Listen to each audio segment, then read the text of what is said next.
E há 10 dias das eleições, hein? O cenário das recentes pesquisas eleitorais não muda, permanece estável. O Lula à frente das intenções de voto para presidente, em segundo lugar Jair Bolsonaro.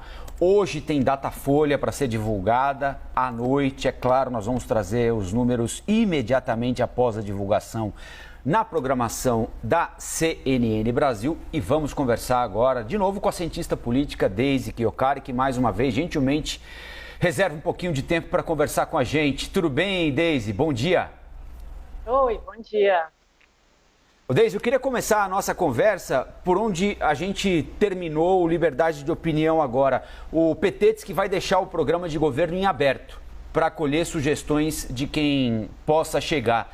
Quem é que pode chegar? Que tipo de sugestão o PT estaria disposto a acolher agora e cumprir depois, caso ganhe a eleição, para transformar Lula no rosto, na figura de uma espécie de frente ampla? Aí sim, de uma frente ampla que vá além da centro-esquerda e do centro para vencer a eleição e governar o país.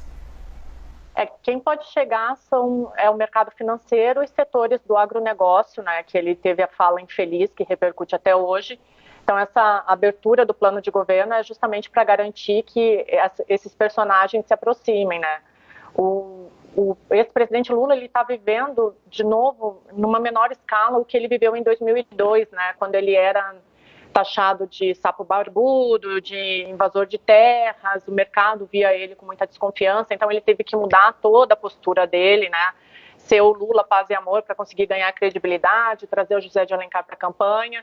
Agora ele faz esses movimentos novamente, né? Numa escala bem menor, mas ele tem que fazer esses acenos porque a desconfiança em cima dele está muito grande.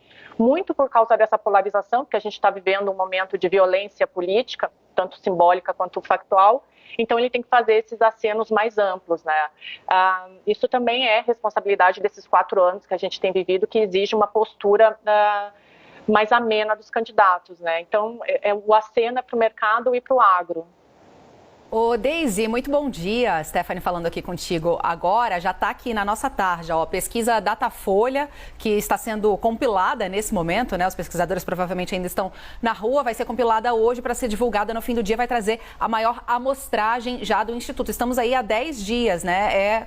45 do segundo tempo já praticamente. Esse é um novo momento das pesquisas eleitorais? O que representa essa última semana cheia que temos e o restinho, né? Até amanhã, sexta-feira, e a semana que vem, esses 10 dias de corrida, Deise, para as pesquisas eleitorais mesmo que são feitas. Muda alguma coisa no cenário? Muda alguma coisa na maneira como são feitas as perguntas? Para a gente entender exatamente. Stephanie, o cenário não deve mudar. Eu acredito que a variação nessa pesquisa Datafolha e nas próximas, ela deve ser muito pequena. Por quê? Porque a bolha do presidente Jair Bolsonaro, os bolsonaristas fixos, eles giram em torno de 26% a 30%, às vezes um pouquinho menos.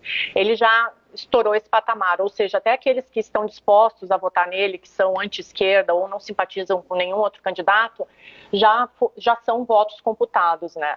O ex-presidente Lula, ele está naquela porcentagem que pode definir se ele vai para o segundo turno ou se ele já liquida a eleição no primeiro. Então, não tem uma amostragem muito grande para que esse cenário varie. O que pode acontecer na próxima semana agora? Os eleitores da Tebet, do Ciro, tem uma variação da Tebet, acho que são 30% de eleitores que disseram que podem votar, mudar de voto, e do Ciro são 35%. Então, as chances de decidir essa eleição, elas estão nesses eleitores que o ex-presidente Lula tem ido para cima, né, tem pedido voto útil, ou um pouco nesse voto dos indecisos, ainda que é muito pequeno.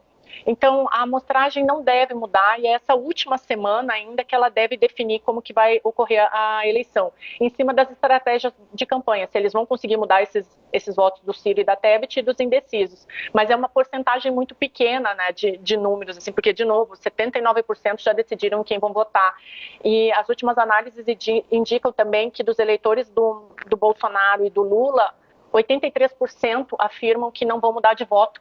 Então, o número para fazer alguma alteração na campanha ele é muito pequeno, por isso que as pesquisas não devem ter grandes alterações agora, não. São mais de 6 mil entrevistados, o Datafolha ainda está na rua, vai fechar a pesquisa hoje, fim da tarde, para divulgação à noite.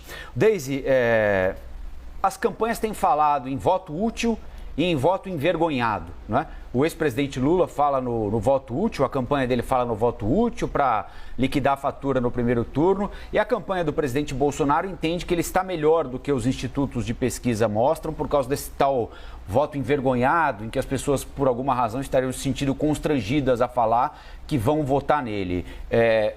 Alguém tem razão? Todo mundo tem razão? Ninguém tem razão? Todo mundo tem razão e todo mundo não tem razão. A pesquisa eleitoral, ela sempre vai ser aliada de quem está em primeiro lugar e ela sempre vai ser antagonista de quem está em segundo lugar. Não adianta. Como qualquer matéria nas mídias sociais, qualquer matéria nos meios de comunicação, né? Isso é do jogo. Mas existe sim, a gente até tinha comentado aqui da última vez, existe sim um voto envergonhado que as pesquisas não computam. Então esse voto ele existe, sim, às vezes até por falta de conhecimento, porque a pessoa não está ainda muito ligada na política.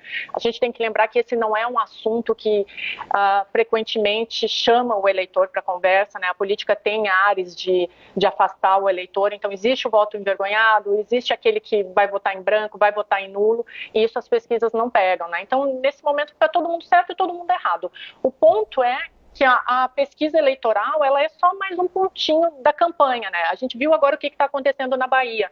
Uma declaração da CM Neto está mexendo com todo o jogo político. Então, a gente ainda tem uma semana, qualquer fato novo pode fazer uma alteração, mas essa alteração é muito pequena. E as pesquisas são mais uma parte do jogo. Às vezes, uma declaração que o candidato dê há 2 dias da eleição pode mudar tudo, né? Pois é, Deise, e justamente falando de pesquisas, né, essa foi uma corrida muito marcada por números, né, que divergem ali, mas na média estão indo mais ou menos na mesma direção.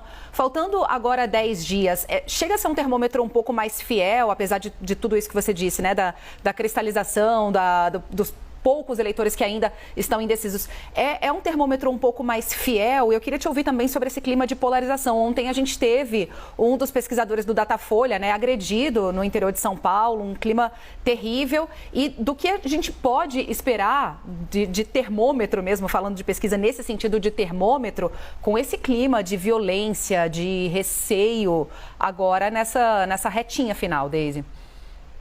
Olha, Stephanie, as pesquisas elas indicam sim um cenário, como que a gente vai contestar dados numéricos e ciência, né?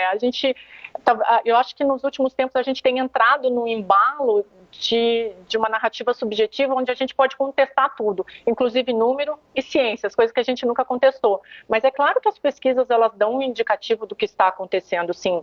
E a gente tem visto nas últimas semanas todas as pesquisas divulgadas mais ou menos com o mesmo número. Então, isso dá um indicativo do cenário, sim. O que a gente não pode é só se basear nisso, né? É olhar para o amplo. Esse clima de violência é uma coisa que me assusta muito, porque, de novo, a gente acompanha a política há mais de 20 anos e eu não lembro de um clima assim, de tanta violência, tanto simbólica quanto física, como a gente tem visto, né? E aí eu entro num ponto que, para mim, é fundamental, assim, tem um autor da ciência política que ele é incrível quando ele diz assim, que as massas seguem os líderes, que é o Schumpeter.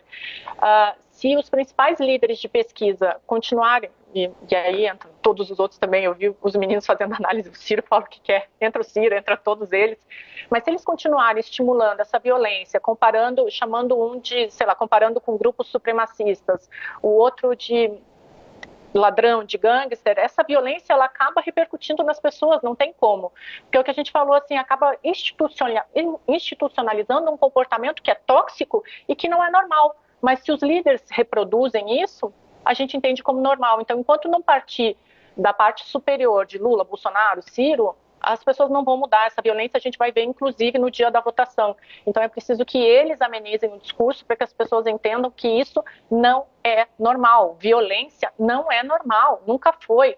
De uns anos para cá que a gente está considerando isso como uma coisa possível na sociedade, mas não é. E Deise, só para concluir, para você concluir a linha de raciocínio, você acredita que isso impacta nessa reta final de pesquisas e você acredita até num arrefecimento desse discurso, assim, numa baixada de bola dos principais candidatos? Não, Stephanie, eu não acredito não, porque a eleição, como vocês muito bem falaram, ela está muito polarizada e a disputa pelo voto, ela está em porcentagens muito pequenas. Então, isso tende a acirrar os ânimos. O que eu acredito que a gente vai ver nessa última semana é um movimento do ex-presidente Lula muito mais incisivo em cima dos eleitores da Tebet e do Ciro, pelos próprios números que eu mencionei antes, e o presidente Jair Bolsonaro também, um discurso muito mais agressivo e beligerante, que é uma característica dele, sempre foi, mas isso deve se intensificar porque agora, literalmente, cada voto importa, né? A gente fala isso em toda eleição, mas eu acho que essa é a mais simbólica quando a gente fala isso. Então, os discursos devem ser mais agressivos e eu acredito que a gente ainda vai ver movimentos violentos, infelizmente. A gente conversou aqui com a cientista política Deise Chiocari. Deise, mais uma vez, muito obrigado pela atenção aqui com a gente, com a CNN, e até a próxima. Até a próxima. Bom dia.